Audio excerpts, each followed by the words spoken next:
তো বন্ধুরা, আমি আমার রেস্টুরেন্টে রয়েছি। তো আমার রেস্টুরেন্টে এসেছিল একটা পুচকু, একটা সুন্দর বাচ্চা, এত সুন্দর গান গাইছে। ওর গানটা চলো তোমাদের শোনাই।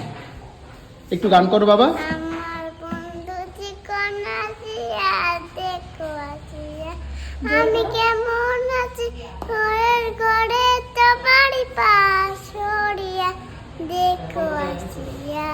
আরেকটা কি যেন গান গাইছিলে বলো?